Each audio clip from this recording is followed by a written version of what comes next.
राम। राम विषय बे शब्द, हाथ काट कर रख दूंगा अगर ये नाम समझ आ जाए तो। कितनी दिक्कत होगी पता है अगर राम समझ आ जाए तो। भाई राम राम तो कह लोगे पर राम सा दुख भी सहना होगा। पहली चुनौती ये होगी कि मर्यादा में रहना होगा, और मर्यादा में रहना मतलब कुछ खास नहीं कर जाना है, बस त्याग को गले लगाना है और अहंकार जगाना है। अब अपने राम लला के खातिर इतना न कर पाओगे, अरे शबरी का जूठा खाओगे तो पुरुषोत्तम कहलाओगे। काम क्रोध से भीतर रहकर तुमको शीतल बनना होगा। बुद्ध भी जिसके छाव में बैठे ऐसा पीपल बनना होगा। ये सब वह भी शून्य में रहकर प्यारे, तभी तुमको पता चलेगा थे कितने अद्भुत राम हमारे। तो सबको राम पता ही होगा, घर के बड़ों ने बताया होगा। तो बताओ तो बताओ, अरे पता है तुमको क्या है राम? या हाथ धनुष तरकश में बाण, या वन में जिन्होंने किया गुजारा, या कैसे रावण मारा? लक्ष्मण जिनको कहते भैया, जिनकी पत्नी सीता मैया। फिर तो यह वही कहानी, एक था राजा एक थी रानी।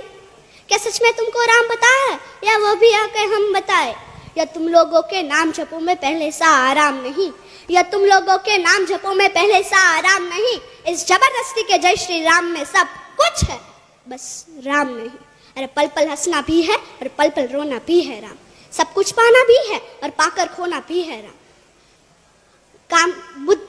ब्रह्मा जी के कुल से होकर जो जंगल में सोए हो, जो अपनी जीत का हर्षो रावण की मौत पे रोए हो, शिव जी जिनकी सेवा खातिर मारुत रूप में आ जाए, शेष नागकुल लक्ष्मण बनकर जिनके रक्षक हो जाए, और तुम लोग काम क्रोध छल कपट अहंकार सीने से लगा के सो जाओगे, तो कैसे भक्त बनोगे उनके, कैसे राम समझ पाओगे? अघोर क्या है पता नहीं और शिव जी का वरदान चाहिए। ब्रह्मचर्य का इल्म नहीं और इन भक्त स्वरूप हनुमान चाहिए। भगवा क्या है क्या ही पता, पर लहराना सबको होता है। भगवा क्या है वही जाने जो भगवा ओढ़ है सोता है। राम समझना है ना तुमको? निश्चित मंदिर जाना होगा, उससे पहले भीतर जा संग अपने राम को लाना होगा। अवधपुरी का उत्सव था, सबने खूब मनाया, कोई कसर नहीं छोड़ा, क्योंकि मेरे राम आए हैं। जय सिया राम। और हाँ, हमें भी अयोध्या आना। मैं सनातन धर्म की योद्धा आद्याबा जाडेजा। भारत संतों की भूमि है, इसलिए तो कहते हैं कि भारत जमीन का टुकड़ा नहीं। भारत जमीन का टुकड़ा नहीं, जीता जागता राष्ट्रीय पुरुष है।